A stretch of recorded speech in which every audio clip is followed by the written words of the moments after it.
Welcome back to the Art of the Tag, Lesson 2, Origins. Today we're headed to the Big Apple, the Empire City, the city that never sleeps. Yep, I'm just playing, making sure Keita knows what's up. Sometimes you gotta test the boss. Alright y'all, this week we're headed to Philadelphia, Pennsylvania, the birthplace of graffiti. Let's go.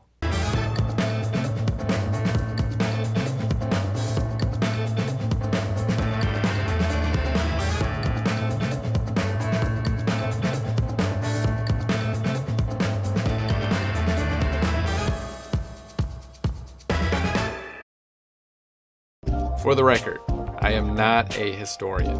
I am not an expert in most things, but I will say this. I am a curious person who has sought out information from multiple sources and perspectives. I have my own experience with and understanding of graffiti, but I'm not here to share that with you today. Today, I will highlight the significance of the origins and the originators of graffiti. Before we begin, let's consider people and conditions when we talk about history.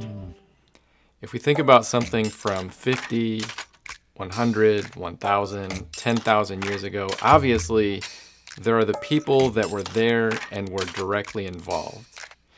Then there are the conditions that led the people to do the things that they were doing. The first person or people to discover fire, for example, needed warmth, they needed to eat, they needed to survive. Before that first fire was sparked, conditions were very intense, cold, dark, dangerous. You're living day to day, trying to eat enough food in order to find more food to make it to the next day. The discovery of fire was a big deal that led to many other discoveries and inventions and changed the living conditions for centuries to come.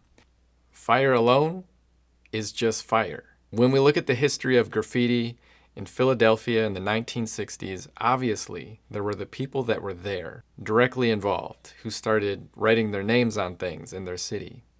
Who were these people? They were teenagers who started experimenting, trying things out, making things up, and seeing what would happen. If we look at that alone, teenagers start writing their names on things in their city. That alone is what it is.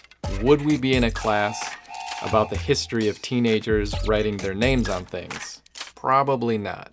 So what was happening in Philadelphia in the 1960s for teenagers to all of a sudden start writing their names on things in their city? What was the vibe of that time? Well, many US cities were seeing a rise in effective forms of protest through the civil rights movement, led by mostly young African American teenagers and young adults. Philadelphia was one of those cities.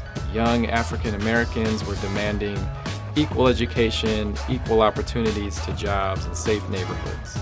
They were demanding an end to police brutality and harassment, freedom from discrimination and unfair treatment.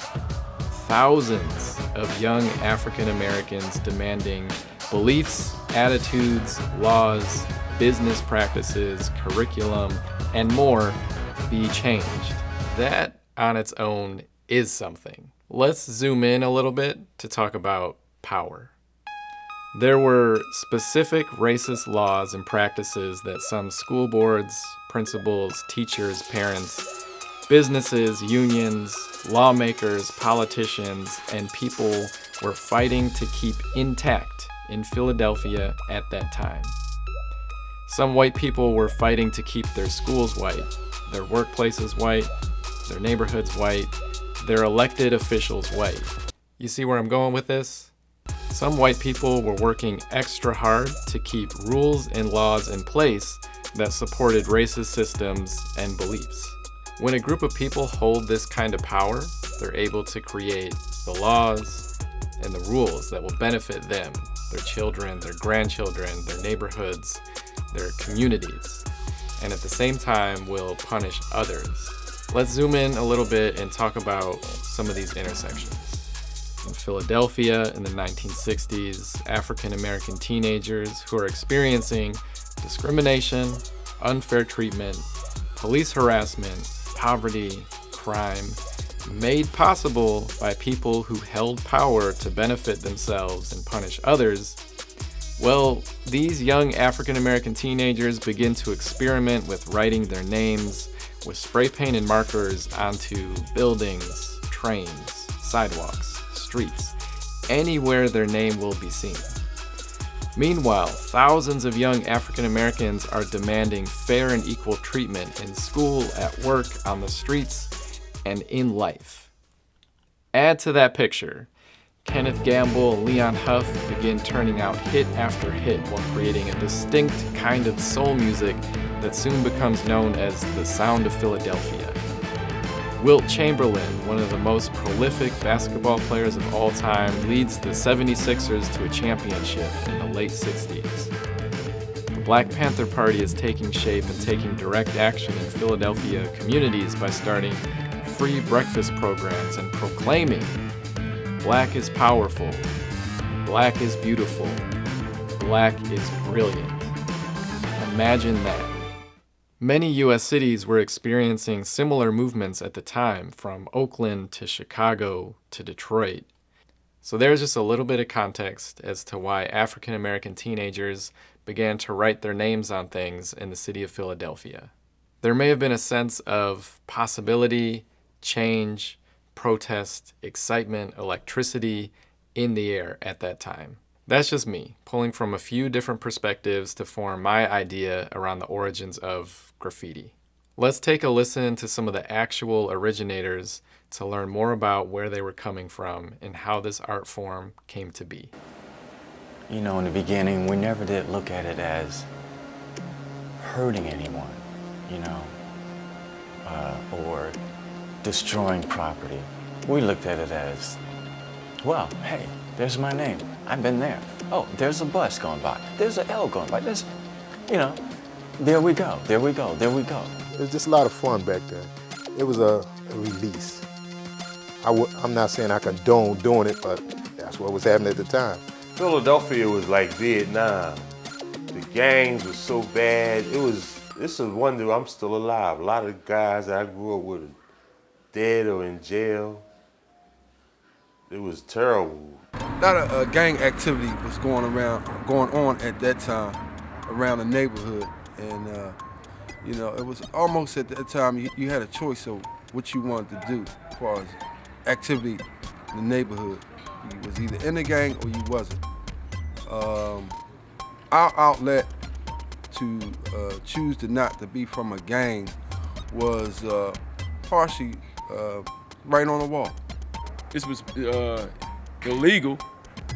However, right, we didn't see it that way. We saw it as something that was necessary, you know, to fulfill, you know, our sense of belonging, you know, in pretty much in neighborhoods that you know, that didn't offer a whole lot. You know, society didn't offer us a whole lot, but so we had to pretty much, you know, make up lives for ourselves. This was a cry out, you know, to kind of like be heard. You know, we were throwing our names out here. Hey, I'm here. This is the kid. Cool kid. This is Chewy. This is Cool Earl. Let's hold up here. The earliest days of Philadelphia tags were mostly about presence, name recognition, and experimentation. Graffiti writers were writing their names to be seen. Shortly thereafter, though, a specific style unique to Philadelphia started to form. Tags were turning into something called wickets. They were a combination of technique, improv, and style. Style. Wickets are a creation unique to Philadelphia that can still be spotted today. New graffiti writers would have to pick up the philosophy, understanding, and technique passed down from veteran writers. There is a sort of inexplicable, mysterious nature to wickets that I, in no way, am going to teach or emulate. That would be like me hearing an incredible jazz drum solo by a jazz drum master and saying, I could do that. Let me see them sticks. And me failing wildly. I'm not trying to embarrass myself here. There's technique, there's skill, there's understanding, and there's the ism. I can't adequately describe the ism. Bet. I have a good idea of what the ism is, but I recommend you doing some investigating to discover the ism for yourself. I'll include some resources in the student portal.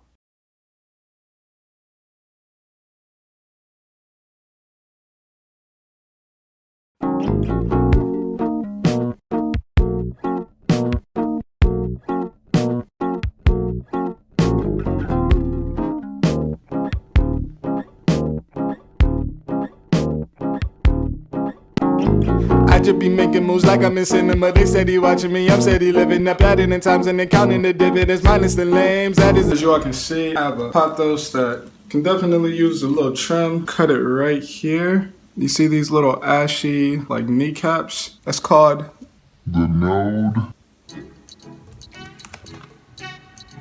Node.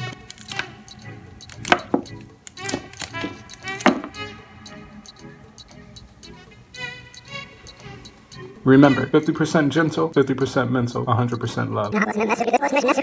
50% gentle, 50% mental, 100% love.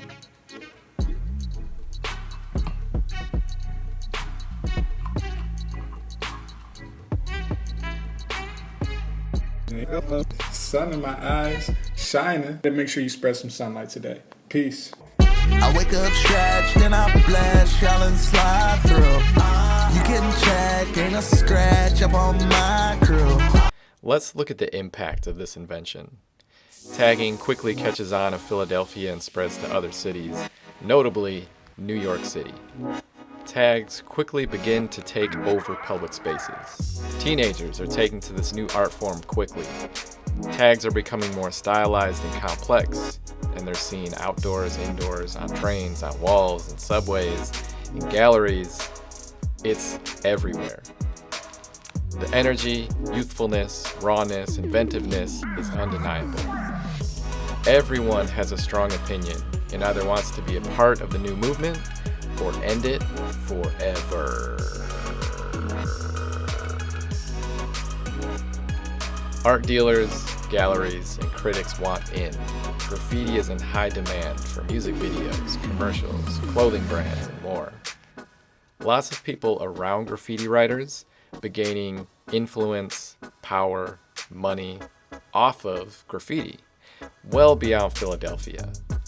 And at the same time, some of the general public, city officials, mayors, police forces, they're finding ways to penalize and crack down on this new form of expression. Some city budgets are putting hundreds of thousands of dollars towards graffiti prevention and cleanup. Graffiti has become inescapable in cities, in pop culture, and in the creative world, and its impact is still being seen and felt today across the globe. And it all started in the 1960s in Philadelphia, Pennsylvania, at the hands of young, mostly African American teenagers. Impact. Let's talk about the anatomy of letters to help inform us on our journey in the art of the tag. The line that our numbers and letters sit on or stand on is called the baseline, seen here. The tip top of our capital letters are going to hit this line called capital height. And the body of most of our lowercase letters are going to hit the top of this line, X height. In terms of the space in between our letters and numbers, that's called kerning. We could call this stress. Let's hop into this week's exercises. First things first, I'm going to create a grid. Today I'm making it 4x9, giving me 36 rectangles. For each row of rectangles, I'm considering that top line the capital height and the bottom line the baseline. Today, I'm also adding an X height or a median line, and I'll explain why in just a second. Notice how most of my letters are bowing out at a certain point, and that point is pretty consistent across the board. This is where I'm having my lines do something different at the X height or the median line. I consider this kind of like a pit stop. Every time my pencil passes over it, I have to switch it up a little bit and figure out some kind of flair to add to my letter at that median point. As always, do you. If you notice you're really into cursive, go for it. Explore cursive writing. If you notice you prefer straight, angular lines, explore that. If you notice you're all over the place, that's great too. Whatever the case, do you.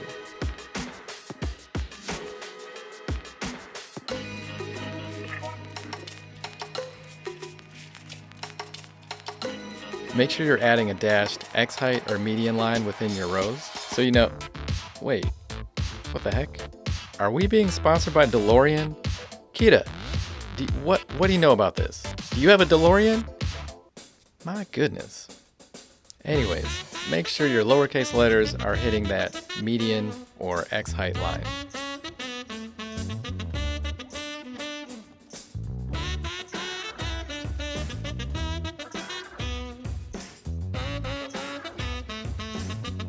And we can't forget our numbers.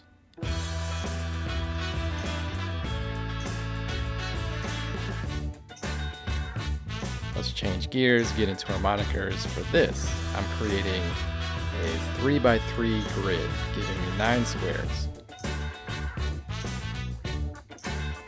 I hope it feels kind of awkward. That's a good thing. I hope you're also finding a little bit of a groove. That's a good thing. I hope you're finding letters that you have a preference towards. That could be a good thing. And I hope you're having some fun with it.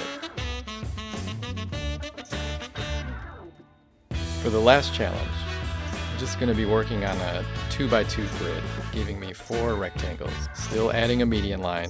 Maybe it's towards the top, maybe it's towards the bottom. My letters are still hitting the capital height and the baseline, so they're still tall. But for this one, I'm actually gonna increase the kerning. I'm gonna go ahead and let these letters breathe a little bit. Give them a little bit of elbow room. Ta-da, magic. Here are a few things I want you to do this week. In the student portal, check out videos from Philadelphia originators and practicing Philadelphia graffiti writers. Work through this week's challenges with an emphasis on height, kerning, and stress.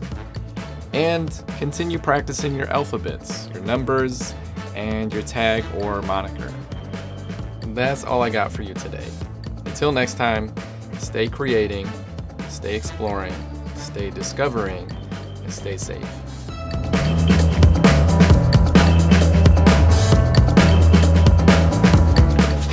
Oh, figure out what the ism is.